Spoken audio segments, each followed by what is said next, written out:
Hey everybody, and welcome to South African Homesteader.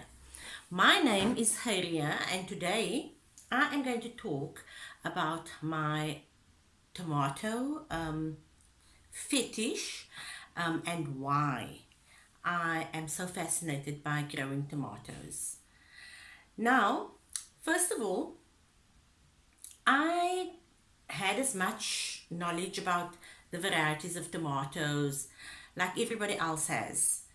And since I decided to go on this journey, I started watching a lot more about, gardening, various types of gardening, and such. I became very fascinated about with tomatoes. So this fascination led me to do a lot more research about what type of tomatoes you get, the kinds of plants. So today we're going into the various factors that got me so fascinated with tomatoes. Firstly, there are two types of tomatoes. They are determinate and indeterminate tomatoes. Now, what is a determinate tomato and what is an indeterminate tomato? So I found out that a determinate tomato is a plant that grows to a certain height. It puts on all the fruit, and after those fruit have ripened, the plant has completed its life cycle. So that plant is then finished. So that size of that plant is a determined size that it will grow. So those are the determinate tomatoes. Then you get the indeterminate tomatoes. And I know it sounds like complicated, like determinate and indeterminate. But the truth of the matter is that it's really similar. It's just that the one grows to a certain height, sets fruit at the same time, all the fruit, and then when it's finished, it's finished. The indeterminate tomatoes are tomato plants that they grow quite big. And you need to trellis them within either a tomato cage, or you can put them on along a fence, or you can put up a piece of anything, because it's vines, and it will grow as tall as it can. It grows very tall. So I personally have never grown an indeterminate tomato, because the tomatoes that I grew this year it was just any tomato that I found. I squashed it, the seeds germinated, I then planted it, I got a whole lot of tomatoes from it, and obviously not true to type, which is another thing. What is a true to type anything? You get true to type is when the fruit is identical to the parent fruit. So, and that then leads you to heirloom tomatoes and hybrid tomatoes. So what is an heirloom and what is a hybrid? Now, I have mentioned it in a previous video what an heirloom is and what a hybrid is. Now, I never knew anything about heirloom, hybrid. I knew nothing about it. And for me to now know that there is this whole tomato world out there that I never even knew about it was mind-boggling. It was crazy and fascinating and you know. And so apparently what I speak of now is I'm on this journey, and the reason I'm wanting to impart this to all of you is because I want to take you all along on this journey with me. I want you to experience what I'm going to be experiencing in terms of taste, because apparently a tomato that is an heirloom and even the hybrid, but there's just so much factors involved in the taste of the tomato. So an heirloom tomato is a tomato which it's basically got a history to it. So the tomato will grow true to type. The seeds that you get from an heirloom tomato, if it says black crim, you will get a black crim tomato when you plant it. A hybrid tomato is a cross-pollinated tomato, which means that somebody liked the look of a certain tomato, and they liked the flavor of another type of tomato, and they crossbreed that tomato to get to the best of whatever the crop is that they then got from the seeds that they cross-pollinated. So that then is a hybrid. But now that hybrid, for the first time that it's been going, that is an unstable hybrid, because the plant will not, the seeds that you get now from planting that seed that you got as a hybrid seed, that tomato, the first time that you are going to plant it, you are going to be getting either a tomato that looks like the one type of ancestry, as one would say, just to make you guys all understand, because that's how I got myself to understand, or the other type. It works exactly like, almost like our genetics. We have a male father and we have a mother. We inherit some genes from our father, some genes from our mother, or chromosomes as such, and that is why we are unique. And the reason tomatoes are really, they are not true to type. But naturally, they are not a true to type fruit. And the reason they are not true to type is also to protect the species. As in, what we need to understand is that an heirloom has been tried and tested. This heirloom has been stable. In other words, the same tomato, if you get a seed from that tomato, you plant it, and that tomato will give you the same tomato. You get the baby tomato, you once you harvest the seed from that and you grow it, it will give you the same tomato. So, and so on and so on and so on. So that is basically a stable tomato that has been the same tomato being grown for 50 years plus. Some people say 50 years makes it into an heirloom. Some people say 75 years, some people say 100 years.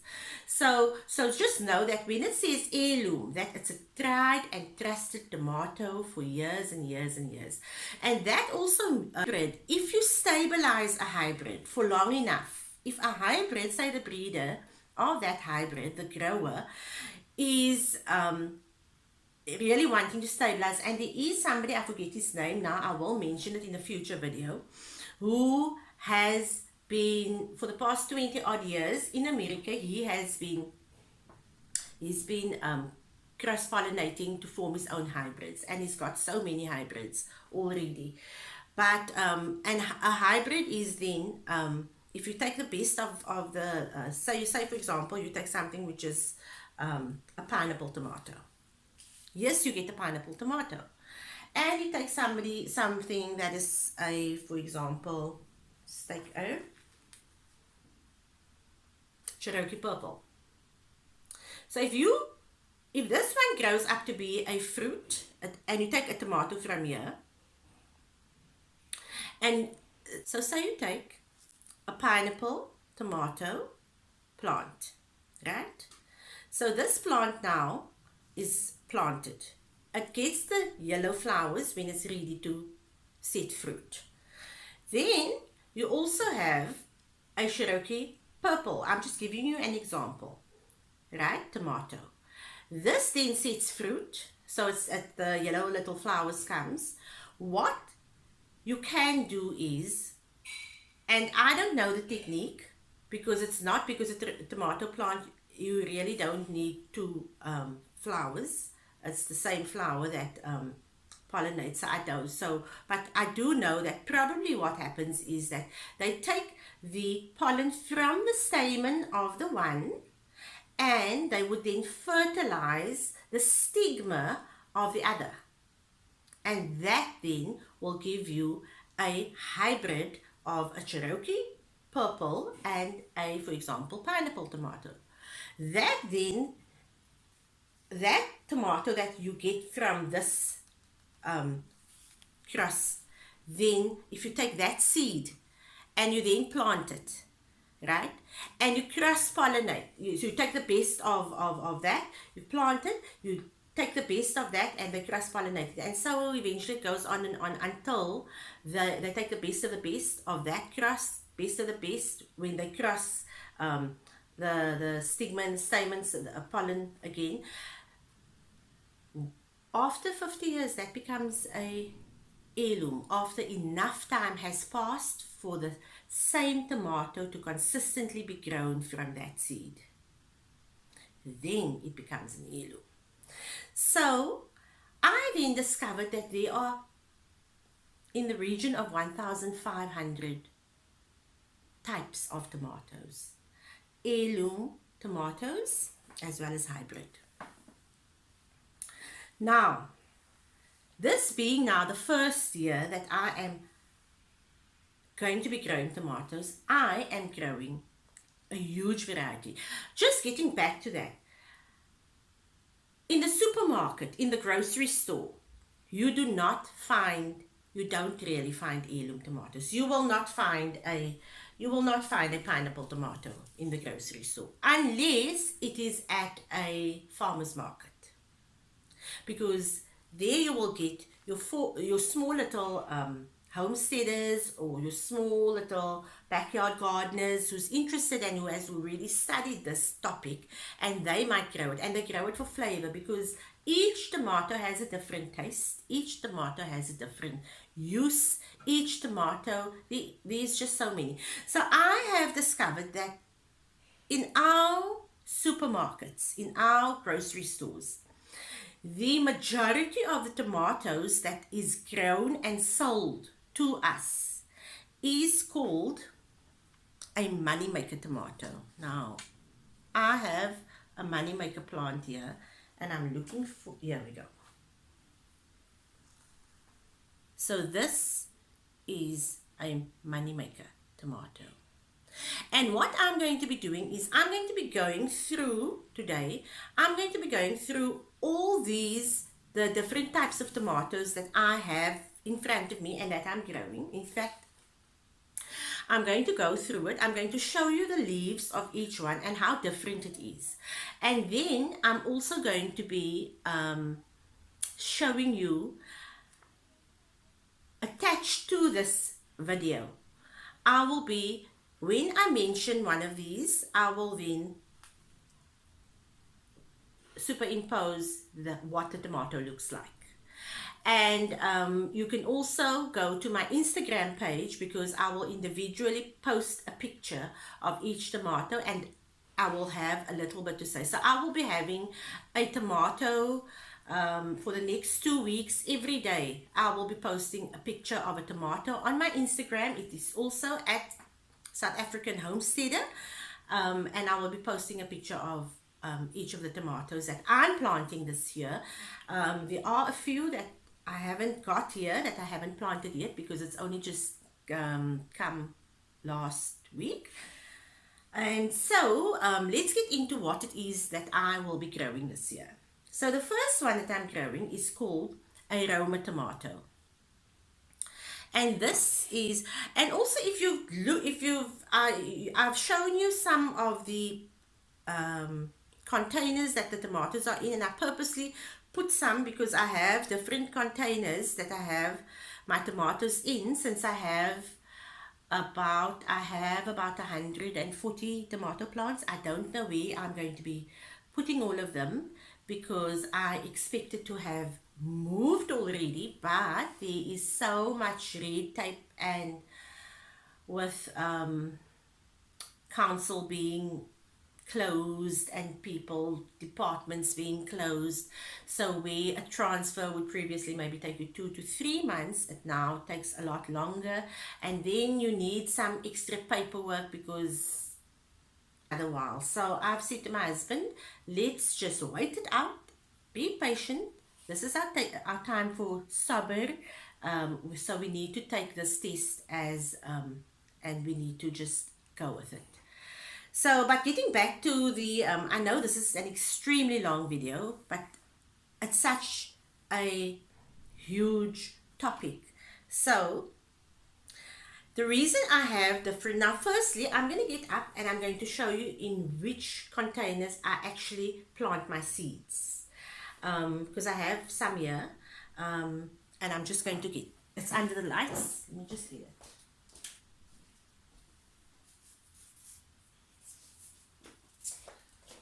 I wasn't I actually wasn't planning on showing you guys this, but so here, this is where I plant my seedlings in, my seeds in. So here already I have 6 varieties, and I think the only the Romas and the Oxheart is duplicated. The other 4 are different types. Okay.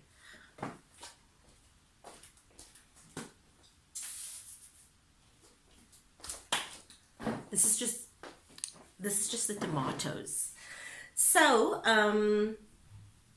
what I do is I plant my seeds in those containers. From there, once it's when you plant a seed and then you have seed, the first 2 leaves that comes out is the cotyledons. Those are not the true leaves, right?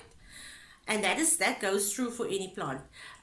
So you have, and I studied botany for just 1 year, not even a full year, but I've always been interested in this type of thing. So, and I remember this from, you get monocotyledonous, which is like an onion. An onion will grow up and it will have like one stem that will come up. Garlic, 1 stem. Mono, meaning 1, monocotyledonous. This is almost like a lecture. Why do I feel like I'm a lecturer? I'm not a lecturer. I'm trying to get to the point here, and there's so much information.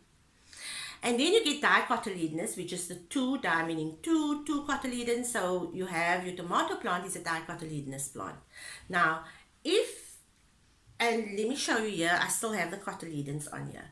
So on this plant, on this tomato plant, you see these 2 leaves here. This one and this one. Those are your cotyledons. That is what will be coming up through the ground, and they will be supplying the tomato plant with, they will be supplying it with photosynthesis. They will be, they're not actually true leaves. They will just be helping the tomato plant to grow so that the true leaves. Now this here, these are your true leaves. These are your tomato leaves. These are the cotyledons, and these are the true leaves.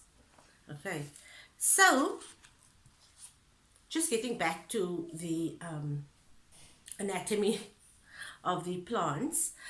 What I do is, the reason I told you guys that now is because once the true leaves are out, the first set of true leaves, that is when, so they are sown in those seed trays. From the seed trays, the reason those are inside is because I've put them under lights, and that's a whole topic which we'll discuss another time. But just to get, I actually think I'm going to split this video into 2 parts because it's going to be too long, absolutely too long. And if I do, then I will use the first one always to reference to. If I don't, then I will just cut out this portion where I've said that now. But once your true leaves are out, I've said, you can then repot it, because the seed starting mix that you use usually doesn't need to have any compost, it doesn't really need to have any type of nutrients. But once your true leaf set, once you have your true leaf setting, right, even this one here, this aroma, once you have these true leaves coming out, then your plant starts needing to get a feed, right? And that is when you transplant it. Now, it can be, if you're planting if you're planting 10 tomato, usually what your average Joe will do, or Jane, they will go to the store and they will get their seeds from whichever seed company they prefer, Kirchhoff's or so your average, your sort of average person will go, they will buy these seeds, packet of tomato seeds. They won't even look at what type of tomato. They will just say, oh, this is a nice tomato. I like this one because this one is shaped like this. And then the other one is maybe round. because those are the two types that we mostly get, is the round one, the big one that you get at sort of your more expensive grocery store, and then you get your smaller ones, right? So when the tomatoes now need to be repotted, the tomato plant goes, what you do is you take your tomato plant from your seed tray, and because it's a lot of tomatoes, I have purposely brought of these to show you what you can do. It doesn't have to be expensive. A packet of seed costs practically like very little, and this is what I do. I save all my toilet roll holders. This is a toilet roll holder cut in half, right? This is a toilet roll holder which I've cut off a little bit of the top. You don't have to. I don't even fold it in. I have seen people folding it in. I don't do that, right? And this is my styrofoam cup. So you can put it in a little in a plant pot, in a small one. But remember, I prefer, because I've had a bad experience with planting my seedlings into a big pot immediately. You need to take it in stages, because if you take it in stages, a tomato plant doesn't like to get waterlogged, which is also why this is, they mustn't get too dry, they definitely mustn't get waterlogged, because then they will suffer from something called damping off. You will see that the stems, this will be thin, and it will be, it will be soft, and it will flap, and eventually the plant will just die. Okay, so that is what happens with a tomato plant if you overwater it, which is why if you make the holes at the bottom, the drainage holes, it's so much better to actually just put the tomato plant in, to put all of these in a tray. And that's what I do. I put it in a tray, I pack it all in the tray, I then water it from the bottom. So you put the water in the tray. If you have a nice tray, you put it in the tray. You can put it in a any type of holder, and you pack it all together like this next to each other. It's also easy to move that way. Look, a tomato plant you can grow directly in your garden. That goes without saying. But for me, I prefer to have control over how much sunlight they get, how much light they get, how much dark hours they get, how much cold they get, especially when they are small, and how. So I like to be more or less in control of the temperature until they are solid and big enough to be able to fend for themselves. Okay? And you are still going to be getting a percentage of these that are going to be, damping off, because, or just they're not strong enough. You maybe potted them too early, which is what I've done with some of mine. And remember, the whole point of me doing these is because I want to encourage everybody to become a little bit more self-sufficient. We all have space to grow food, whether it is a pot that you put on your little balcony, or on your front porch, or in your backyard, even if your backyard is how small. We all have space to grow something, even if it is one thing. And I encourage everybody to grow something. One of the things that makes me feel happy is that I know that the way, and this is why I've gone on this journey, is because you think about it, and you think, especially when you go on this journey, of becoming self-sustainable, of wanting to eat organic, of wanting your children to eat healthy, of wanting to grow your own food and knowing what is in the food. We as Muslim people, we buy a lot of, and you know what? Whatever I'm going to say now is totally my own views and what I have discovered. Okay, so what I've thought about was we like things to be clean. We have to be clean. We have to be, um, so we eat halal. Halal means that there are no pork products in our food, that it hasn't touched anything pork related or unhalal. We don't take a lot of things, but in this specific topic, I am speaking about the pork products and all of those. So we go to the store and we buy tomatoes. We all do that. I buy tomatoes daily. I buy squash. I buy all my vegetables. So all my fresh produce I purchase. But I've decided that we don't buy the meat. No, we don't buy the meat. Why don't we buy the meat? We don't buy the meat because the meat wasn't slaughtered in a certain way, because we need to have our meat slaughtered in a certain way. Okay? But we buy the fruit and we buy the vegetables. Fruit and vegetables. Now, what do the farmers organic? We all want to eat organic.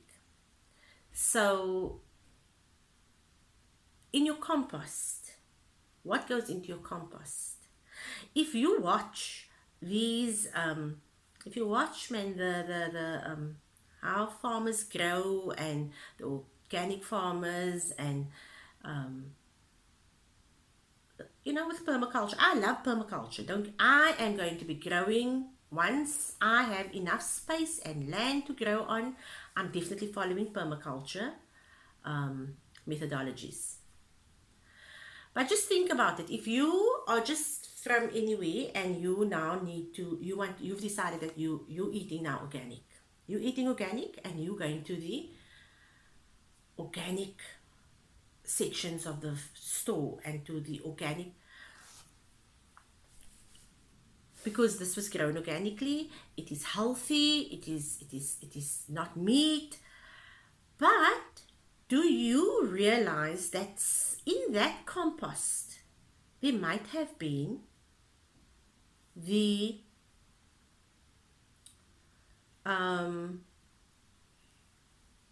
waste of pigs, there's waste of chickens, there's waste of rabbits, which is fine. The waste of the chickens and the waste of the rabbits to go into your compost, that is perfectly fine.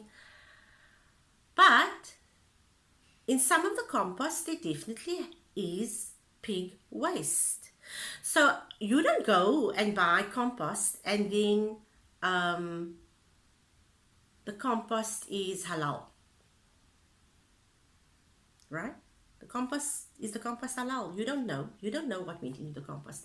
Which is why when you as an organic gardener, or me as a Muslim lady, and for me, the journey that I'm on has got absolutely nothing to do with my religion. It's got to do with me wanting to eat properly, wanting to feed my family organically, but just as the thought process went along, you now start thinking, this is how the compost is made. Here's cow manure, here's chicken manure, here's rabbit manure, but you also get pig manure. And when until we are sure what is in what we eat, what do our food get grown in, I'm not happy to buy organically grown vegetables and fruit unless I know that that person has grown it organically. They make their own compost using their own chicken manure mixed with the green cuttings and the brown cuttings, and I know I might get a lot of flack for saying this, but that is my personal opinion. I'm not saying it is right, and I'm not saying it is wrong. I'm saying that I prefer to grow my own food organically, know what is in the compost that I have used to grow my food organically, and that is my way forward as an organic gardener. So enough of the compost and all of that. What I am here to talk to you about today is which tomatoes I am growing and how this tomatoes look. I do think that I need to make a follow-up video with regards to the actual tomatoes, because this I will be doing it immediately now as a part 1 and a part 2 to this video. So I'm going to end this video now just on that thought, where it leaves you with a thought to ponder on. Where does the organic, or how is our organic food grown? What compost is used? What is contained within the compost that is used to grow our organic food? So from me, Heiria, I know this video is quite long. I hope you enjoyed this video. I hope you learned something, and I hope that you comment. All comments, please to be respectful, and I will respectfully respond to your comments.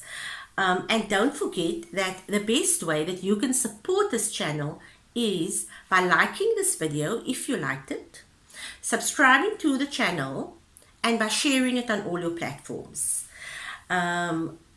That would mean so much to me, and so I thank you, and may Allah bless you. Until next time, from me, Heiria at South African Homesteader.